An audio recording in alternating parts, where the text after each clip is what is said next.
What if you could see a market crash coming before it happens? What if you could spot the signs before your savings are cut in half and your retirement plans are thrown off track? Most people think market crashes appear out of nowhere. One day the headlines are normal, the next day panic sets in. But the truth is, crashes leave a trail of signals long before they explode. If you learn to recognize them, you can protect yourself and even come out stronger on the other side. Think back to 2008, families lost their homes. Jobs disappeared overnight. Entire neighborhoods never fully recovered. But while millions were losing everything, a handful of prepared investors were buying assets at bargain prices. They turned crisis into fortune, or take the Great Depression of the 1930s. 1 in 4 Americans, out of work. Food lines stretching across city blocks, homes abandoned and sold for pennies. But those who held cash and courage bought businesses and land that later defined modern America. The fear of losing it all is real. Every paycheck, every savings account, every mortgage payment can feel like it's on the line, but crashes are not random events. They follow repeating patterns: overconfidence, weak rules, risky innovations no one understands, and mountains of debt that eventually collapse under their own weight. These patterns are not just history lessons, they repeat. Because human behavior repeats the same greed, the same denial, the same stories about why this time is different. And if you can learn them, you can protect your wealth and maybe even grow it when others are frozen in fear. This video will walk through the greatest financial crashes in history, from tulips in the 1600s to housing in 2008, and reveal the patterns that never change. More importantly, you'll learn what actions you can take today to guard your money so the next crash becomes an opportunity instead of a disaster. Crashes define generations, they shape who gets ahead and who falls. Behind the question is, will you be the one scrambling to recover, or the one ready to buy when assets are on sale? The passive path is about building wealth with patience and clarity. So let's start by uncovering the first recurring pattern of every major crash: overconfidence. In the 1630s, the Netherlands was booming. They had broken free from Spain. They dominated global trade through the East India Company. They built the world's first stock exchange. Wealth poured into their cities. And with new money came new obsessions. One of those obsessions was a flower. The tulip, rare, exotic, beautiful. It became the ultimate status symbol. Owning a tulip bulb meant you were part of the wealthy elite. At first, the rich paid steep prices simply to show off. Historians estimate a single bulb could cost an entire month's salary. Imagine paying $3,000 for a flower. Today, portraits from the time even show people proudly posing with tulips, the way someone today might flash a luxury watch or car. But the craze didn't stop at flowers. Soon people started trading contracts for future tulips. You could lock in a price today for bulbs you would receive in the next season. As tulip prices rose, these contracts themselves became valuable. Some sold for what would equal $30,000 in modern money. A contract for flowers became as valuable as a house. Then the madness accelerated. At the peak, a single bulb could cost 5 years of average wages. That would be like paying $200,000 for tulips. In today's terms, families risked fortunes. Merchants flipped contracts for quick profits. Everyone believed they could sell to someone else at a higher price tomorrow. This is the classic pattern of overconfidence. People ignored the real value of the tulip. They believed the story that prices would always rise, and when doubts appeared, the entire system collapsed. Bulbs once worth years of income dropped to near nothing. Land values tied to tulip farming fell. Futures contracts became worthless scraps of paper. The lesson is clear. When everyone believes prices can only go up, when people dismiss risk because this time is different, that's when danger is highest. We've seen the same psychology repeat in modern times. Stocks trading at absurd prices in the late 1990s, cryptocurrencies soaring when few understood how they worked, meme stocks jumping hundreds of percent because of online hype, housing bidding, wars where buyers waived inspections just to win. When investors stop asking what something is truly worth and start focusing only on flipping it for profit, the seeds of collapse are already planted. The pattern hasn't changed in 400 years. Overconfidence blinds people to reality, and every generation learns this lesson the hard way. Next comes another repeating force in every crash: the failure of rules and oversight that are meant to keep markets in check. The 1920s looked unstoppable. America was growing richer than ever before. Factories produced cars, radios, and appliances at record speed. Wall Street became a symbol of endless prosperity. People believed the market could only go higher. But beneath the celebration, the rules had not kept up. A new type of company called an investment trust appeared. These trusts borrowed money on top of invest cash, then used that leverage to make even bigger bets. The profits looked huge, but the risks were even larger. Banks and brokers encouraged everyday Americans to borrow money to buy stocks. Shiny advertisements promised quick riches. Even children mailed in dollars to buy single shares. It felt like everyone could get rich from the market. The government barely paid attention. Politicians didn't want to disrupt the boom. Their approach was simple: let business handle itself. By 1929, speculation had spiraled out of control. Some investment trusts traded at double the value of the stocks they actually owned. Imagine paying twice the value of a house simply because the seller said it was special. That was the level of distortion in the market. When the crash finally came, it was devastating. Stocks lost nearly 90% of their value. Families who borrowed to invest lost both their money and their homes. 1 in 4 Americans were unemployed. The collapse spread far beyond Wall Street into every household. It wasn't just overconfidence, it was also the lack of guardrails. Regulators failed to address dangerous practices before it was too late. And when reforms did arrive after the crash, they were designed to prevent future chaos. The Glass-Steagall Act separated commercial banks from investment banks. FDIC insurance was created so deposits would be protected. But these safeguards came only after millions of people had lost everything.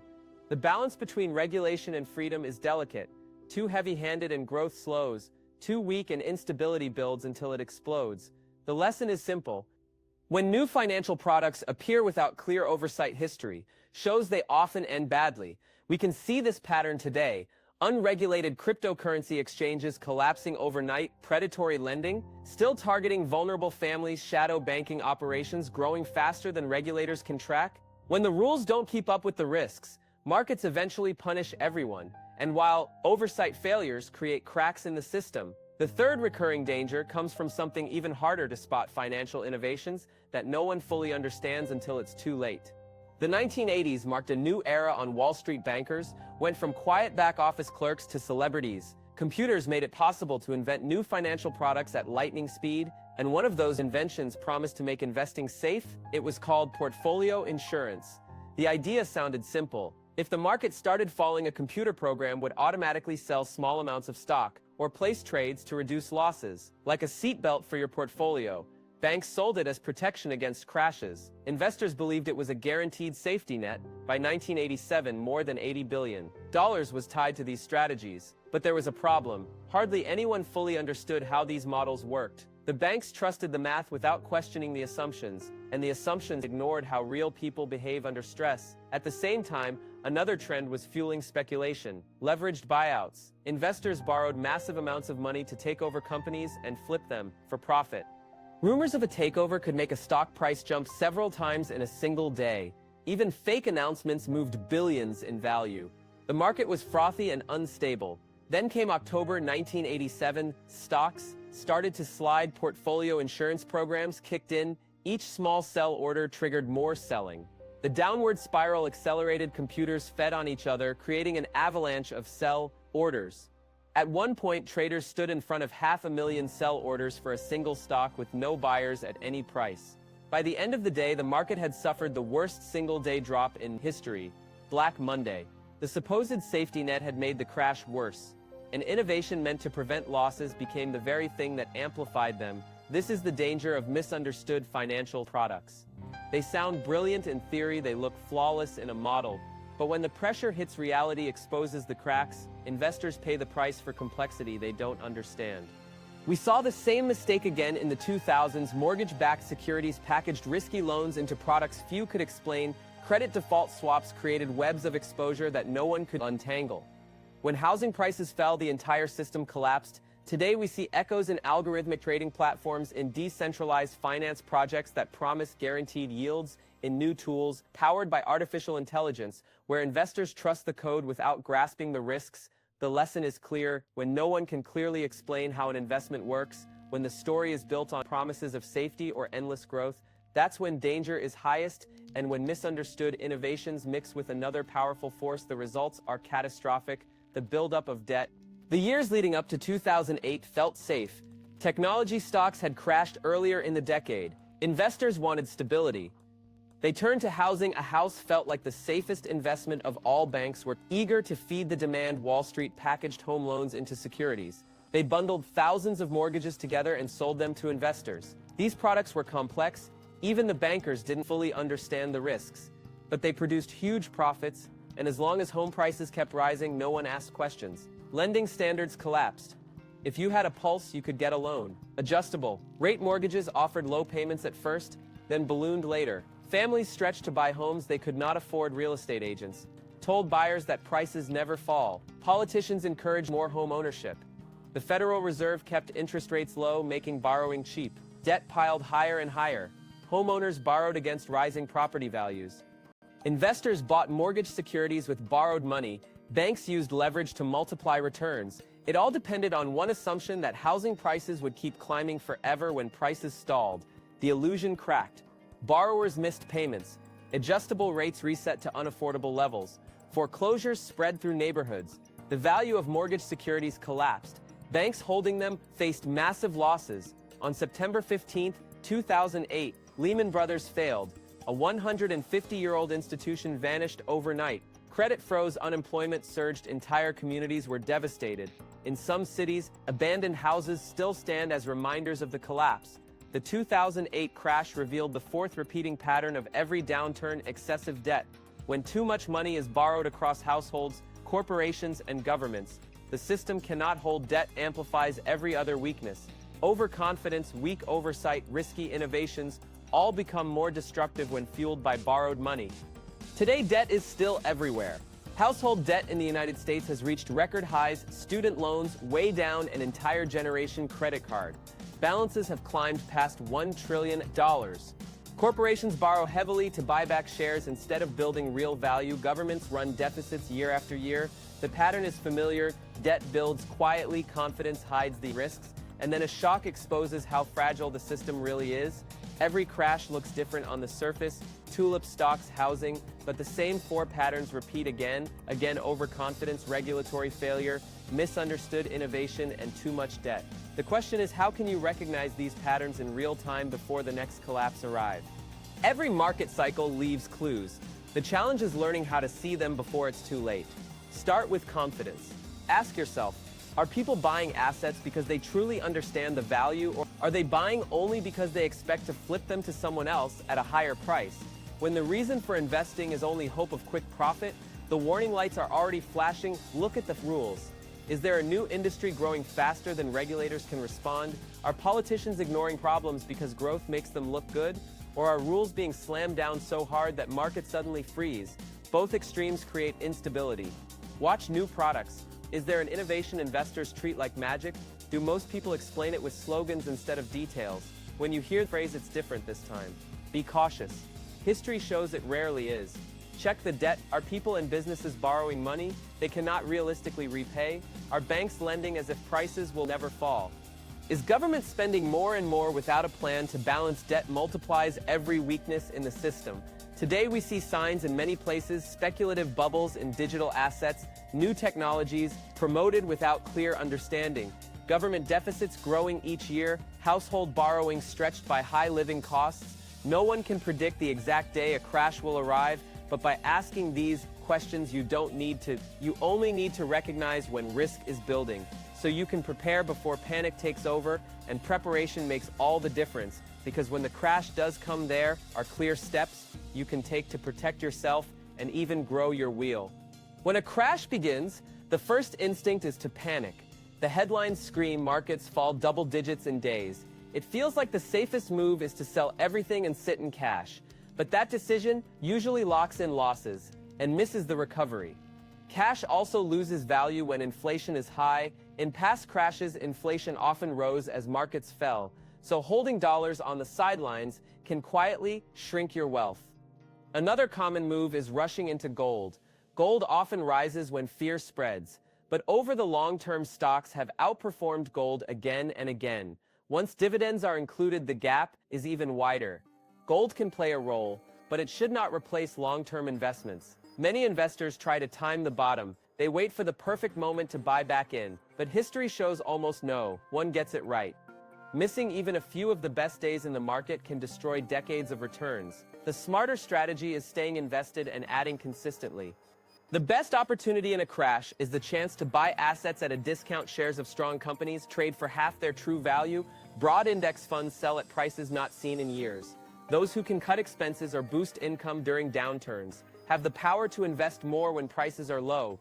This is how wealth is built during crises, not by guessing the exact bottom, but by having a plan to invest steadily. When others are afraid crashes are temporary, recoveries last longer. Every major downturn in history has been followed by growth that rewards patient investors. So the question is, do you build a financial system for yourself that can survive crashes and grow stronger each time they happen? Resilience starts with diversification. Spread your money across stocks, bonds, and real estate. When one market falls, another may hold steady or even rise. This balance keeps you from being wiped out by a single downturn. Build an emergency fund. Cash for 3 to 6 months of expenses gives you breathing room. It prevents forced selling when markets are down. It gives you confidence to ride out volatility without panic. Create multiple income streams, a side business, freelance work, dividend, paying stocks, rental property. When one stream slows, another keeps money flowing. Income diversity is financial defense live. Below your means. The less of your paycheck you spend, the more you can save and invest. Small sacrifices today create freedom tomorrow. The families that survived 2008's strongest were the ones not drowning in lifestyle debt. Reinvest dividends and interest. Let your money compound automatically over years. Reinvested income can double or triple your returns without you lifting a finger. Focus on quality assets, strong companies with durable business models, properties in stable locations, broad index funds that track entire markets. These are the investments that recover and grow after every crash. Consider the long view. A worker investing $500 a month during downturns can become a millionaire over a lifetime, not because of luck, but because of consistency. This is what walking the passive path means. You prepare, you stay patient, you invest steadily, you avoid chasing hype, and you build wealth step by step. Wealth is not about avoiding storms, it is about learning to sail through them with confidence, and when the next downturn arrives, you will not be the one scrambling to recover, you will be the one ready to buy when everything is on sale. Now let's bring everything together into clear lessons you can apply starting today. Market crashes are inevitable. They have shaped history for centuries, and they will continue to shape the future, but every crash also creates opportunity for those who are prepared. You now know the 4 repeating patterns that appear before every downturn: overconfidence, weak rules, misunderstood innovations, and excessive debt. You also know the 4 steps to take when the crash arrives. Stay invested instead of running to cash. Don't lean only on gold. Avoid trying to time the exact bottom. Invest steadily when prices are low. If you build resilience through diversification, emergency savings, and consistent investing, you can turn every crisis into a stepping stone for long-term wealth. This is the approach we follow here on the Passive Path: simple actions, clear strategies, steady progress toward financial freedom. If you found value in this video, make sure to like it so more people can discover it. Subscribe to the channel so you never miss future lessons. Leave a comment with your thoughts or questions and join the conversation, and share this video with someone you care about who wants to protect their financial future. I wish you the best of luck in your journey. Keep learning, keep investing, and keep walking the passive path. Feel free to check out other videos on this channel for more ways to grow and protect your money. I'll see you in the next video.